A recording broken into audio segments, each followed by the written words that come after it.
Halo, assalamualaikum warahmatullahi wabarakatuh. Welcome back to my YouTube channel.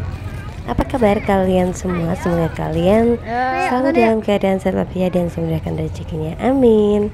Di video kali ini aku mengajak kalian buat tours ke Museum Benteng Frederick yang berada di Yogyakarta, tepatnya di titik 0 km ya, di kawasan Malioboro. Kira-kira di dalamnya itu ada apa aja ya? Buat yang penasaran, ikutin terus videonya ya. Tonton videonya sampai habis dan jangan di skip-skip. Oke, terima kasih. Kita lanjut untuk masuk ke dalam Benteng Frederick. Nah, jadi kita ini mau keliling dulu. Ini di halamannya Benteng Frederick ya. Dan nanti kita akan masuk ke dalam ruangannya. Nah, ini ada Maryam, ada Tugu juga. Dan di sini tuh sering ada pameran-pameran ya, seperti pameran batik dan lain-lain. Jika kita melintasi Jalan Malioboro, di sepanjang jalan tersebut sampai titik 0 km, tidak hanya berdiri bangunan pertokoan melainkan pula bangunan peninggalan masa kolonial, salah satunya Benteng Frederick. Benteng Frederick merupakan salah satu bangunan yang menjadi saksi bisu peristiwa bersejarah yang terjadi di Yogyakarta semenjak pemerintah kolonial Belanda masuk ke Yogyakarta. Berdirinya Benteng Frederick di Yogyakarta tidak lepas dari lahirnya Kesultanan Yogyakarta. Keraton Kesultanan Yogyakarta pertama dibangun pada tanggal 9 Oktober 1755. Setelah keraton mulai ditempati, kemudian dibangun bangunan pendukung lainnya seperti Pasar Gede, masjid, alun-alun, dan bangunan pelengkap lainnya. Kemajuan keraton semakin pesat sehingga hal ini membawa kekhawatiran bagi pihak Belanda. Oleh karena itu, pihak Belanda mengusulkan kepada Sultan agar diizinkan membangun sebuah benteng di dekat keraton. Pembangunan benteng tersebut dengan dalih agar Belanda dapat menjaga keamanan keraton dan sekitarnya. Akan tetapi di balik dalih tersebut Belanda mempunyai maksud tersendiri, yaitu untuk memudahkan Belanda dalam mengontrol segala perkembangan yang terjadi di dalam keraton. Letak benteng yang hanya satu jarak tembak meriam dari keraton dan lokasinya yang menghadap ke jalan utama menuju keraton menjadi indikasi bahwa fungsi benteng dapat dimanfaatkan sebagai benteng strategi, intimidasi, penyerangan, dan blokade. Dengan kata lain, bahwa berdirinya benteng tersebut dimaksudkan untuk berjaga-jaga apabila sewaktu-waktu Sultan berbalik menyerang Belanda dan berubah memusuhi Belanda. Pada tahun 1760 mulai dibangun sebuah bangunan yang digunakan sebagai benteng company.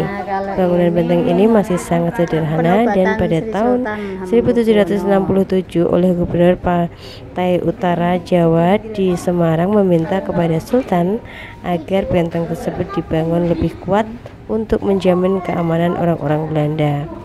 Berkat izin Sultan Hamengkubuwono yang pertama, pembangunan benteng selesai pada tahun 1787 dan di bawah pimpinan Gubernur Johannes Sjoberg diresmikan menjadi benteng company dengan nama Rustenburg yang artinya tempat istirahat.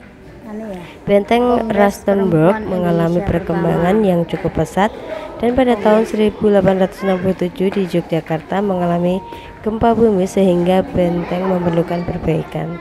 Setelah pembugaran selesai oleh Dean Niels, nama benteng Rustenburg diubah menjadi Benteng Frederick yang artinya perdamaian. Seiring dengan berjalannya waktu, Benteng Frederick merekam peristiwa-peristiwa penting yang terjadi di kota Yogyakarta. Pada masa penguasaan Inggris 1811 sampai 1816, benteng ini dikuasai oleh pemerintah Inggris di bawah penguasaan John Crawfurd atas perintah Gubernur Jenderal Thomas Stamford Raffles. Pada masa penguasaan Inggris terjadi peristiwa penting di tempat ini, yaitu terjadinya penyerangan serdadu Inggris dan kekuatan-kekuatan pribumi ke Keraton Yogyakarta pada tanggal 18 sampai 20 Juni 1812 yang dikenal dengan peristiwa Geger Sepoy. Pada 5 Maret 1942 ketika Jepang menguasai kota Yogyakarta, benteng ini diambil alih oleh tentara Jepang. Beberapa bangunan di benteng Vredenburg digunakan sebagai tempat tawanan orang Belanda dan orang Indonesia yang melawan Jepang. Benteng Vredenburg digunakan pula sebagai markas kombate dan juga sebagai gudang senjata serta amunisi tentara Jepang. Pasca proklamasi kemerdekaan Indonesia tahun 1945, benteng Vredenburg diambil oleh instansi militer Republik Indonesia. Namun ketika terjadi peristiwa agresi militer Belanda II pada 19 Desember 1948, benteng ini dikuasai oleh pasukan Belanda pada tahun 1948 sampai 1949. Belanda menjadikan benteng ini untuk markas tentara informatif for Geheimen, yaitu Dinas Rahasia Belanda. Di samping itu, benteng ini juga digunakan sebagai markas batalion pasukan dan penyimpanan pembekalan sebagai peralatan tempur. Oleh karena itu, pada peristiwa serangan umum 1 Maret 1959, pasukan TNI menjadikan benteng ini sebagai salah satu sasaran serangan untuk dapat menaklukkan pasukan Belanda pada 29 Juni 1949. Setelah mundurnya pasukan Belanda dari Yogyakarta, maka pengelolaan benteng Vredenburg dipegang oleh APRI, Angkatan Perang Republik Indonesia. Pada tahun 1992 sampai sekarang, berdasarkan SK Mendikbud RI Prof. Dr. Fuad Hasan nomor 0475/1992 tanggal 23 November 1992, secara resmi Museum Benteng Vredenburg menjadi museum khusus perjuangan nasional dengan nama Museum Benteng Vredenburg Yogyakarta yang menempati tanah seluas 46,574 meter persegi. Kemudian tanggal 5 September 1997, dalam rangka peringatan fungsionalisasi Museum Benteng Vredenburg Yogyakarta mendapat limpahan untuk mengelola Museum Perjuangan Yogyakarta di Brontokusuman Yogyakarta berdasarkan SK Menteri Kebudayaan dan Pariwisata. Dan itulah tadi singkat cerita dari bangunan Benteng Vredenburg dan sejarahnya ya. Dan tadi juga udah lihat di dalam seperti apa. Nah, kita sekarang keluar ke arah luar Benteng Vredenburgnya ya. Di sini ada gambaran-gambaran Benteng Vredenburg dan ada juga gambaran Bank BRI ya, Bank Indonesia dan kantor pos maksudnya. Nah, ini replikanya ya, gambar Benteng Vredenburgnya itu seperti ini denahnya, ya kan? Nah, terus ada uang koin-koin juga, terus ada guci-guci juga ya tadi ya. Nah, ini ada seperti bangunan-bangunan, tapi aku kurang tahu ya ini tuh bangunan yang mana, bangunan apa. Nah, lanjut. Kita jalan ke arah luar ini ya, karena Mas Fari mau mainan di playgroundnya di depan Benteng Vredenburg ya. Ini tepatnya di samping patung atau monumen serangan umum 1 Maret ya, ini di sini.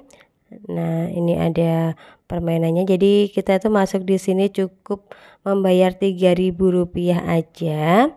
Nah, kita udah bisa menikmati semuanya. Kita bisa masuk ke museum, kita bisa main di playground ini. Jadinya sangat murah meriah sekali ya. Dan sangat mengedukasi bagi anak-anak tentang sejarah yang pernah terjadi di Yogyakarta. Dan ini tuh enak banget ya, walaupun siang-siang nggak panas karena banyak sekali pohon rindang. Dan ini adalah monumen ya, serangan umum 1 Maret. Nah, di sini Ini pas banget jadi Alia pakai baju abu-abu juga. Nah ini di depan ini ada gedung Bank BI dan kantor pos ya. Nah ini yang berada di titik 0 km ya. Nah jadi seperti ini.